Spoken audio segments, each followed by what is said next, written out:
सच्चाई हमें दुखित नहीं करता। यदि आप सच में सच्चाई से या सत्य से प्रेम रखते हैं तो सत्य में आप जीवन को प्राप्त करेंगे, या फिर उस सत्य में आप जीवन का अनुभव करेंगे। और जीवन को अनुभव करने वाला कभी सच्चाई से नफरत नहीं करता। और जहां तक मैंने गौर किया है और देखा है कि कई लोग जब सच को सुनते हैं तो सच उनको चुभता है। वे सच को पसंद नहीं करते, वे सच को सुनना नहीं चाहते, वे सच से नफरत करते हैं। इसीलिए वे हमेशा ऐसी कलीसियाओं को चुनते हैं जहां वे वैसी बातें सुन पाए जो उनके मन को अच्छी लगती, जो उनके मन को भा जाए, उन्हें चुभे ना।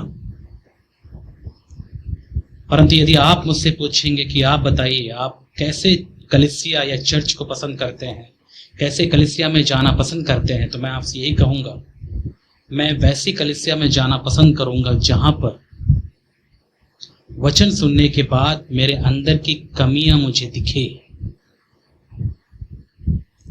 वो सारे गुण दिखे जो मुझे लगता है कि वो यीशु मसीह के जैसे नहीं है। क्योंकि जब तक मैं उन गुणों को ना देख लूं, ना अनुभव करूं,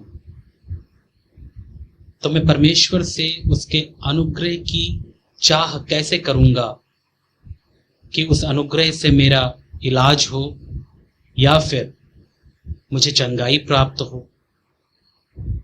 इसलिए मैं हमेशा यही चाहता हूं कि मैं जब परमेश्वर के वचन से सुनूं तो सुनने के बाद मैं अंदर की कमियां देख पाऊं, जो मुझे हमेशा प्रोत्साहित करे कि मैं परमेश्वर के अनुग्रह पर निर्भर रहूं और उन कमियों के लिए मैं परमेश्वर के सामने जाऊं, गिड़गिड़ाऊं, प्रार्थना करूं, ताकि वो कमियां मुझसे दूर हो जाएं और मैं दिन प्रतिदिन प्रभु यीशु मसीह जैसा बनता जाऊं। और मैं आपसे सच कहता हूं मेरे प्यारे भाई और बहन, मसीह जीवन का यही उद्देश्य है। यदि आप अपने आप को मसीह कहते हैं तो मसीह का मतलब केवल चर्च जाना या फिर जिस किसी कलीसिया के आप सदस्य हैं वहां आप जाएं, बाइबल को पढ़ें, उपवास प्रार्थना करें जैसे कि लोग करते हैं, और उनको लगता है यही तो मसीहियत है। जैसे दूसरे विश्वास करने वाले जो लोग हैं, अविश्वासी हैं, वे लोग करते हैं, अपने धार्मिक स्थलों में जाते हैं, पूजा पाठ करते हैं और अपने आप को वे धार्मिक कहते हैं। वैसे ही हमारा काम भी तो है, हम भी चर्च में जाते हैं, वचन पढ़ते हैं, पाठ सीखते हैं, कभी कभी उपवास प्रार्थना भी कर लेते हैं, और इससे तो साबित होता है कि हम मसीही हैं। क्या यही आपका उद्देश्य है? यदि आप कहते हैं कि हाँ मेरा उद्देश्य यही है, बस चर्च में जाना और सारे क्रियाकलापों में भाग लेना, तो मैं आपसे कहूंगा मेरे प्यारे भाई और बहन, आपने मसीहियत को जाना ही नहीं। ये सब बाहरी काम है जो हम इसलिए करते हैं क्योंकि हम अंदर से बदल रहे हैं। मैंने आपसे पहले भी कहा है कि हमारा मसीह जीवन का मुख्य उद्देश्य इन बाहरी क्रियाकलापों को करना ही नहीं है, वो तो बाई प्रोडक्ट है, मतलब बाहरी काम है जो हम करते हैं। लेकिन मुख्य उद्देश्य यही है कि हम दिन प्रतिदिन प्रभु यीशु मसीह के स्वभाव में बढ़ते जाएं। क्या आप कह सकते हैं कि पिछले साल आप थोड़ा कम प्रभु यीशु मसीह जैसे थे, लेकिन इस साल आप में बहुत बदलाव हुआ, मतलब आप यीशु मसीह के स्वभाव में बढ़ पाए? क्या आप कह सकते हैं कि कल मैं कुछ और था लेकिन आज इस सुबह मैं और कुछ और हूं? क्योंकि मैं उन क्षेत्रों में बदलाव देखता हूं जिनसे मैं हमेशा हार जाता था, उन आदतों पर मैं विजय प्राप्त करते हुए अपने आप को देख रहा हूं, क्योंकि मैंने यीशु मसीह पर और विश्वास करना सीखा। मैं आज ये देख पाता हूं कि मैं उन लोगों से प्रेम रख पा रहा हूं जिनसे कभी मैं बहुत ज्यादा नफरत करता था। यदि ऐसा है तो मैं कह सकता हूं कि हाँ, आप मसीह जीवन जी रहे हैं। यदि ऐसा नहीं है, आप केवल अपना अटेंडेंस देने के लिए चर्च में आते हैं और सारे क्रियाकलापों में यदि आप भाग लेते हैं, तो मैं आपसे कह सकता हूं कि आपने अभी तक यीशु मसीह को ठीक से जाना ही नहीं, परमेश्वर के उद्देश्य को आपने समझा ही नहीं। तो क्या कर सकते हैं आप? प्रभु के पास आइए ताकि प्रभु आपको अनुग्रह प्रदान करे।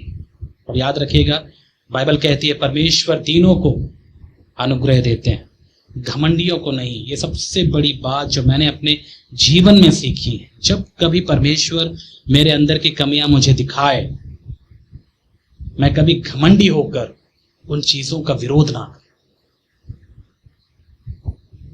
इसके विपरीत मैंने सीखा कि प्रभु जब कभी भी मेरे अंदर की कमियां मुझे दिखाए, मैं ईमानदारी से, दीनता और नम्रता के साथ उसके सामने झुक जाऊं और ये मान लूं, प्रभु यदि आपने कहा है, आपका वचन यदि ऐसा कहता है, तो मैं सच में ऐसा ही हूं।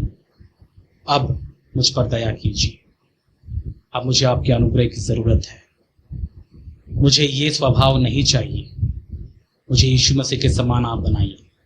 यही मेरा उद्देश्य रहा है। और यहाँ पर जब आप प्रभु के वचन को सुनने के लिए आते हैं, तो मैं भी आपसे यही कहूंगा, यदि आप इस उद्देश्य से यहाँ नहीं आ रहे हैं, तो अब मैं आपसे कहना चाहता हूं कि आप और किसी कलीसिया में चले जाइए, जहां पर आपको चंगाई, बाहर जाने के लिए, विदेश जाने के लिए वीजा की भविष्यवाणियां हो, जहां पर आपको ये सांसारिक धन दौलत मिलने की प्रतिज्ञाएं दी जाएं, वैसे चर्चेस में प्लीज आप जा सकते हैं। लेकिन यदि आप यहाँ पर परमेश्वर के वचन को सुनने आ रहे हैं और इस उद्देश्य से आ रहे हैं कि हाँ, वचन सुनने के बाद मैं अपने अंदर की कमियों को देखूंगा और प्रभु से उसके अनुग्रह की चाह करूंगा, और ताकि मैं प्रभु यीशु मसीह के समान दिन प्रतिदिन बढ़ता जाऊं, तो आप सही जगह पर हैं।